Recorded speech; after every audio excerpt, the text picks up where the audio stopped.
Hi, everyone. This is Tracy Kawa, and welcome back to A Brighter Future Starts Here. We're welcoming in 2022, once again, with Dr. J. Harvey of Cohen and Schenker Pediatrics. Dr. Harvey is here to discuss with us parents' concerns over the winter flus and what they need to know now. Thank you so much for joining us, Dr. Harvey. You always take time from your busy schedule, and we just want you to know how much we appreciate you. Well, thank you, Tracy. It's my pleasure, and I appreciate the opportunity for sure. Awesome. Yeah. To begin with, the COVID variant has morphed twice now, from COVID to the Delta variant to Omicron, right? From what I understand. Yeah. So there are also other flus out there, as if we don't have enough to be worried about. True. What are parents concerned about right now? Parents have a lot of concerns right now. I think that Omicron, is dominating the scene at the moment just because the Omicron variant has just been incredibly transmissible. And people can see that it's kind of swept the nation in relatively short order. Almost everybody now is aware of someone who either has or has had COVID. That wasn't really necessarily the case even, a month ago. And that really, is a tribute to how transmissible Omicron is. So I think that's front and center for sure, and we'll get back into that. But parents have also become aware that a lot of the very common winter respiratory viruses that we essentially saw very little of, last year because there was a lot more masking and distancing, going on at that time, that those viruses are still around.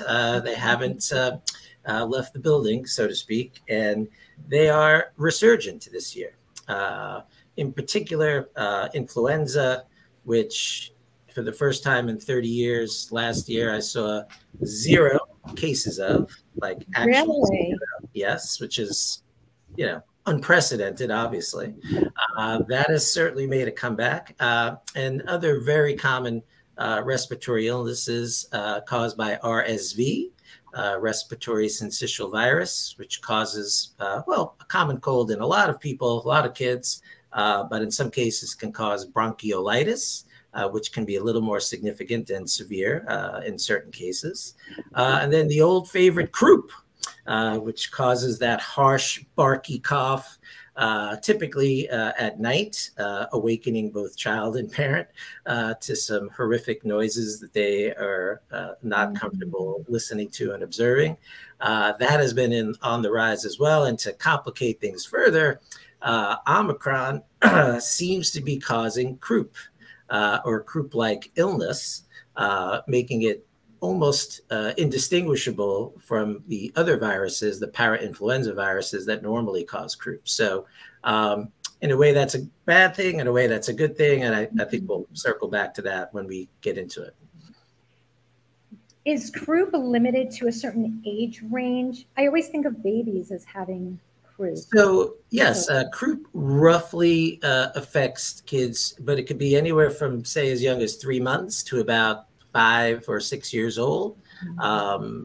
Certainly the older the child gets, they can certainly still get croup, but because their airways grow, obviously from the time they're born, once they get to about 5 or 6 years old, even if they catch croup, the likelihood that it's going to cause severe issues and breathing issues in particular goes down because the diameter, the circumference of the airway is much larger and much more difficult to obstruct.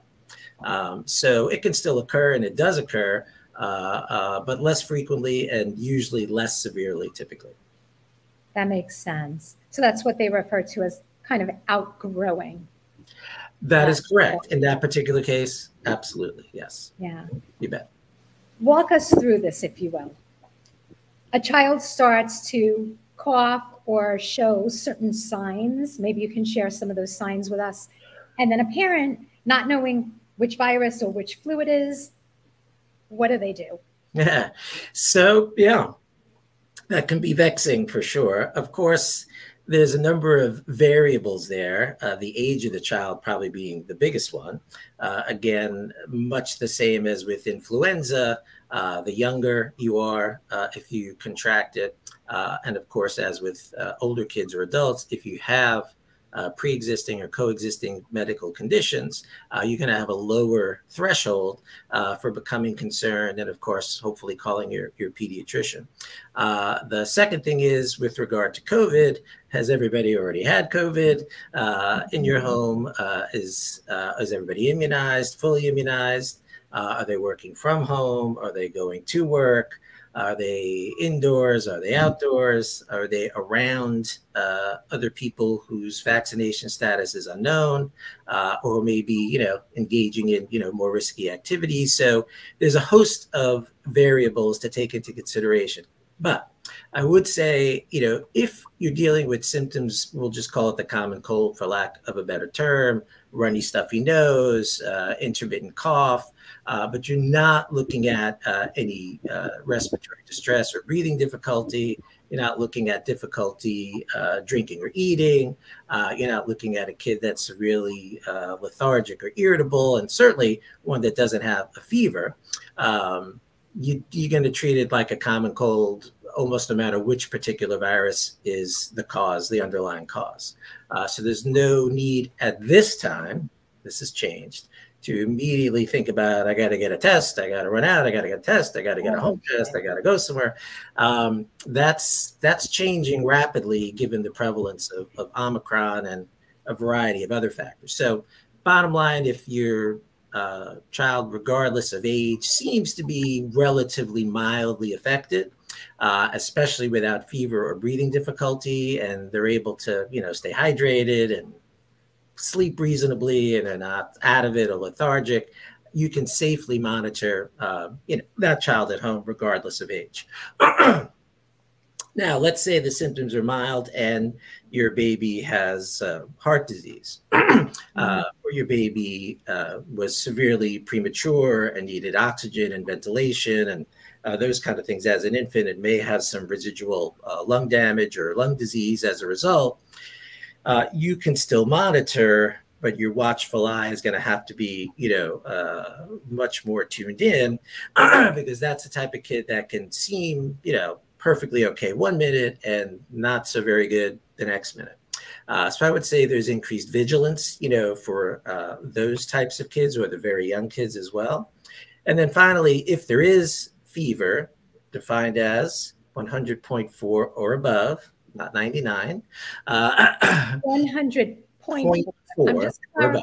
It's not 104. It's 100.4. Correct. So just to tell you how we, the collective we pediatricians look at it, if the temperature is 100.4 to say 102, that's considered a low-grade fever. If the temperature is between 102 and 104, that's considered kind of medium or moderate. And if the temperature is above 104, that's considered high. Now, again, we pay more attention, again, if the child is very young or has other conditions in terms of the precise temperature. And certainly the older a kid gets, it's less common for them to get such super high fevers as compared to babies. But pretty much any child, by and large, with a temperature over 104, something's going on, and you probably should make a phone call. Yeah. And of course, if they're having trouble breathing and those kind of things, things that most people would consider, they'd call anyway, chances are. And thank you for clarifying all of that. Yeah. So just to be clear, do we really know how many winter flus are out there right now? So we know that there's numerous strains of influenza, as there always are and always have been. We also know that in the flu vaccination, 4 specific strains are included in the vaccination every year.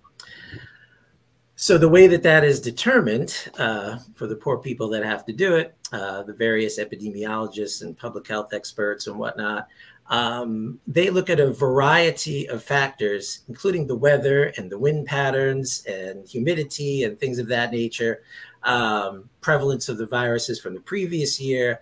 God knows exactly how they put all those pieces together, but they try to determine which particular strains have the greatest likelihood of affecting us in this country on an annual basis. And they have to do that pretty early, which is the other issue, because we have to manufacture a new flu vaccination every year. And in order for that to occur and be ready for the start of the flu season, roughly August or September, that decision has to be made about 6 months previous in order for the companies that produce flu vaccines to actually ramp up and have them ready to go. And God knows, there's multiple variations of flu vaccine and nasal flus and injectable flus and dead flu and live flu. So there's a lot of work that has to be done, putting even more, pressure on those that have to make that decision. So I think adults, educated adults, are very well aware that on an annual basis, sometimes our beloved experts are, spot on or close to it, and miraculously, get the strains pretty close to correct. And, round of applause if they successfully do that. However, on the flip side, things can go the other way, and sometimes there really is not much of a match between what they predicted would affect us and what actually affects us. And of course, that ultimately then affects the efficacy of the vaccine on an annual basis. Some years, very protective, close to what we would hope for, that 80%, range. And, in my career, I've seen it be 20% or below. So I'm a big 80-20 rule guy. If you're close to 80, you're doing all right. If you're at 20 or less, you might as well have a glass of water and, take your vitamin C or whatever people do, and you'll probably, do almost as well. So because of that great variability, that creates every year a little bit of skepticism and hesitancy around people getting their flu immunization, adults, and also considering whether or not to get it for their, infants or children or older children, because there's not supreme confidence that it's going to deliver the goods in terms of the protection that everybody would like to see. Plus, I think a lot of people really don't perceive flu as that serious unless they actually get it. And because people call everything the flu, I got a cough, I got a flu, in my chest. They throw up, I got a stomach flu, they call everything the generic flu, but it's not influenza most of the time. Most people who actually had influenza know they've had influenza because you can't get out of bed for a week. And, even though you will likely recover if you're otherwise healthy, nobody wants it, that's for sure. And so because people don't perceive it as life-threatening or, something doom and gloom, they're also like, is it worth it, to inject my child? If they get it, they'll probably get over it. And, people have different perceptions about these things. I mean, from my side, obviously the pediatrician side, and really just from the parent side, I think it's always better to prevent a disease than catch a disease. Because once you get the disease, even if it's, just like Omicron, if the vast majority do fine, great. We're all happy, when that's the case. However, we're all also unfortunately aware that things don't always go according to plan. Certainly the risk is higher if you're younger or have another medical condition, but, we all read the stories of young, otherwise healthy kids who pass away unvaccinated from flu. Something like 30,000+ adults die from flu every year. We've just kind of gotten used to it. So it just, flies under the radar. Specifically with respect to children, those numbers can vary anywhere from, very few, 20 or 50, to as high as 200 a year. So again, in the scheme of things, you could say, you could shrug your shoulders. But I mean, is 200 deaths from a preventable disease a year, is that acceptable? No. Not in my mind. And obviously, when you talk about a child, every life is valuable, obviously, but a child, I don't know why, as long as you didn't perceive it as too risky, which some people do, for whatever reason, why not afford them whatever protection might be available out there? So we try to encourage parents to do just that. But, as with a lot of other vaccines, there's skepticism. And many adults, when I ask them the reason they don't want to get their kid the flu shot, Probably the most common reason I get is that they got a flu shot and had a bad reaction. And so they're fearful that if they had a bad reaction, their child will automatically have a bad reaction as well, which isn't true. Same thing with like, oh, I'm allergic to penicillin. I don't want my child to have penicillin. Well, it's not genetic. And yes, your child could react, but could very well not react. So, but interestingly, with flu shot, that's probably the most common reason I get when a parent declines for their child. Interestingly, yes.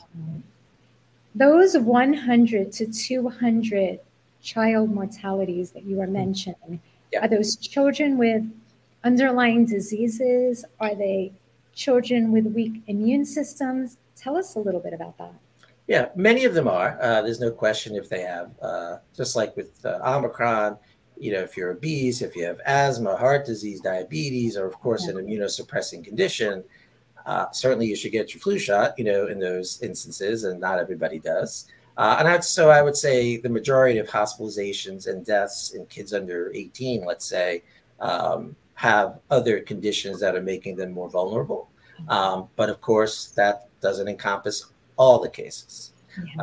Just as with, you know, again, coronavirus, yeah, I mean, it's been written and said a million times. The majority of kids under 18 catch it, they do fine. And thankfully, they do. However, that doesn't encompass all kids. And kids that have been hospitalized or died from the various strains of Omicron, while you certainly could argue more than half of those fell into some risk, you know, category, they didn't all fall into a risk category. And since there doesn't seem to be any terrific way to predict which otherwise healthy child or adult, for that matter, could, you know, suffer something that we don't necessarily expect them to, we don't seem to have a good way of doing that. Thus, the reason for trying to protect as many people as possible. Got it. Walk us through, if you don't mind, the 4 main flu-like viruses that you were speaking about earlier. Maybe give us a couple of differentiators regarding each, starting with COVID Omicron. So COVID Omicron is not the flu. A lot of people think it's the flu or a version of the flu, but the only thing that it really has in common with influenza is they're both viruses. They're not in the same class of virus, and while they mimic each other in many ways in terms of the symptoms they cause, they're not the same. And that's why we have different vaccines and different medicines and stuff to treat each one. Omicron, you know, started off, it seems like we named the Omicron variants by the Greek alphabet, I guess, you know, alpha, beta, delta, gamma, whatever. Now we're up to Omicron, which I think is somewhere further down the list. But the big fly in the ointment for Omicron was Delta strain, which originated in India, or so we think. Because prior to the emergence of the Delta variant, when it first came around, you know, obviously no one knew what the heck was going on. Right. And people were dropping like flies and everyone was in a panic. But once we kind of started to get a grip a little bit, people may not remember, but it appeared as though there might be some light at the end of the tunnel, roughly after the first year. Yes. And a lot of people were predicting a, you know, return to normal, and, you know, we're at the back end of it. And then Delta came, and that absolutely spoiled the party. Yes. Because somehow it was even more transmissible than the previous strains, and B, its lethality seemed to be a bit worse as well. So then we went through a whole nother, you know, disaster year, primarily because of Delta.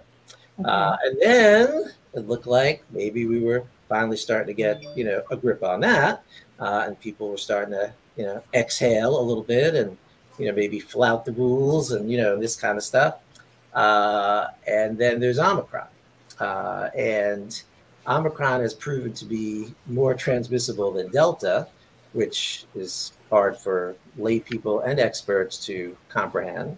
But the estimates are 3 to 5 times more transmissible than Delta, which already is highly transmissible. In addition, the Omicron variant had about 14 new mutations compared to the original COVID-19 viruses, whereas Delta had 3, if I remember correctly. So the mutability of this coronavirus is obviously giving us fits. And it's really why viruses always give us fits, because they mutate, way faster than we seem to be able to stop their transmission. Right. But silver lining, which seems to be holding true so far, is that the Omicron variant does not appear to be as lethal as the Delta or previous strains. So more people are catching it and getting sick, but they're not getting super sick, luckily. Everything okay? Yeah, do you hear the noise? Do you hear the noise out here? A little bit, yeah, that's okay. Yeah.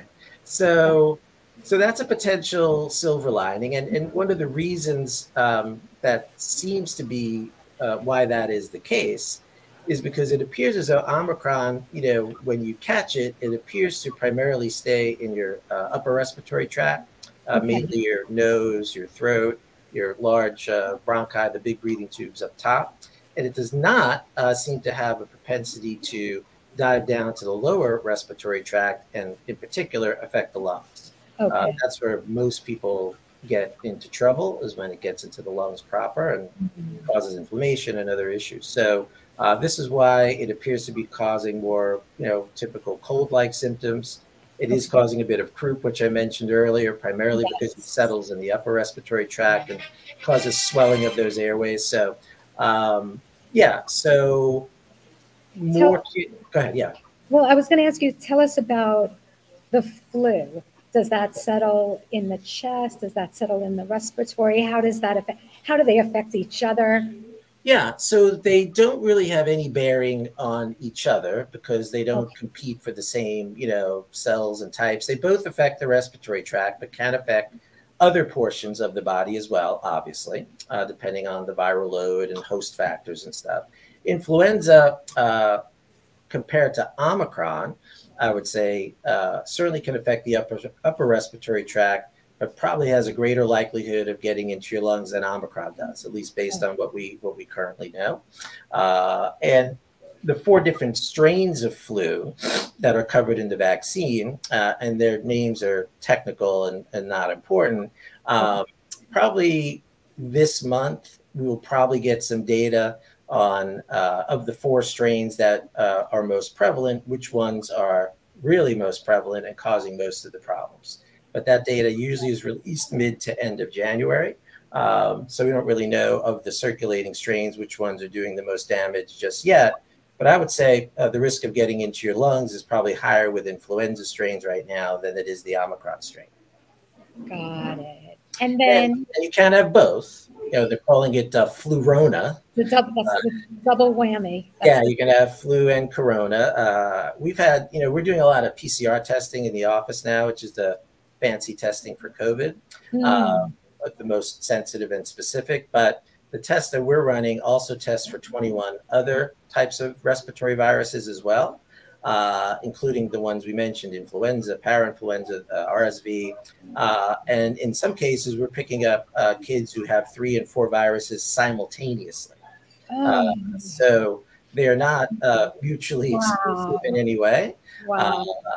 So for a while in the beginning, there was a lot of dread when we really didn't know much about corona originally, of adults or kids catching both at the same time, knowing that they both cause problems in the respiratory tract. Yeah. And that was mitigated the first year because of all the distancing and masking and all that stuff. And this year, because Omicron, now that it's surging, seems, less of a disaster in terms of its lethality, people are having both, and they're not necessarily ending up way sicker than they would have with either one. Mm-hmm. So still slight silver lining there. Slight silver lining. Yeah. So tell us, are there any new ways that we can protect our kids? What are we still doing? What are we adding, if anything? So for kids, the news isn't as good as for adults, because if you get sick, there are adult treatments now, monoclonal antibody treatments, antiviral treatments.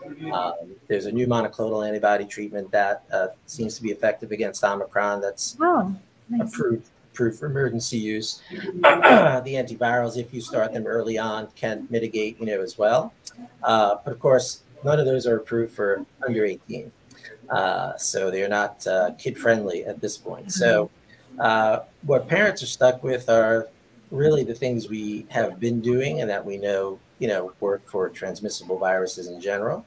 Obviously masking, which was, very prevalent and popular for a long time. That's still would be effective, assuming, of course, your child wears it, assuming, of course, it's not cloth, which seems to let things, through very readily, assuming, of course, that it's fitted properly and things aren't just wading in, from the sides or on top. So an N95 or KN95 mask, if you have one and you and your child can wear it and keep it on, at least indoors around a lot of people, that certainly affords some protection for sure. Distancing, whether it's 3 feet, 6 feet, now it seems like 3 feet could be acceptable. I don't know if anybody's doing that, whether they're wearing a mask or not, but that, certainly could be helpful. We also know being outdoors as compared to indoors, as long as you're not at a concert with 1 million people or something, you're less likely to catch that way. We always recommend, good hand washing, of course, because things can be transmitted that way as well. And then, finally, in the beginning, when Omicron first hit, people were, washing their groceries and, whatever. It got a little out of hand. But still within your home, doing the normal cleaning of surfaces, especially the toys and the things that the kids touch, quickly or routinely or frequently. That's about all you got. Yep. And obviously, good nutrition, hydration, and sleep, and, all the... Absolutely. Staying hydrated, vitamin C, and I'm still washing my fruits and vegetables. Always did. Years ago, my mother had us washing our apples with soap and water, and all my friends thought we were crazy, but Mom was onto something. Mom was onto something. Yeah, I mean, if you factor all those things in together, I think you're really doing the best you can at that point. Yeah. So one last question, which is how many diagnoses a day do you think are happening right now, maybe pertaining to children or just in general? For Omicron? Or maybe Omicron? So Omicron has exploded in children. The numbers now for under 18 is over 8 million, I think. Is that in the U.S.? In total? Total. I think about 3 million of that was in the last week or two. Oh my goodness. Yeah. In particular, obviously, the kids under age 5 who are ineligible for vaccination are bearing a good portion of that disease burden. And they're also representing, the highest number that are getting hospitalized as well. Fortunately, even though they're catching it and getting hospitalized, the majority, knock on wood, are doing okay. Some of those numbers could be a little inflated because the kids have gone to the hospital for other reasons and are testing positive. So getting a gauge on exactly how bad that is, is more challenging. But one thing we know for sure is pediatric hospitalizations has gone up astronomically in the last month or so since Omicron came around. Thank you so much. You are always so informative. Where can people get a hold of you? Well, people can get a hold of me at, Conan Shanker Pediatrics in Boca Raton. They could find me on their website at conanshanker.com. I'm on LinkedIn. I'm on Twitter. They could look me up that way as well if they would like. But I'm around. Beautiful. Thank you so much, as always, for joining us and giving us such valuable information. This is information that we as parents need to have. So thank you again. My pleasure. Yeah, we appreciate you. So if you are looking for more valuable resources, be sure to check out our resource library at AmericanSPCC.org. That's AmericanSPCC.org. Again, you're listening to A Brighter Future Starts Here.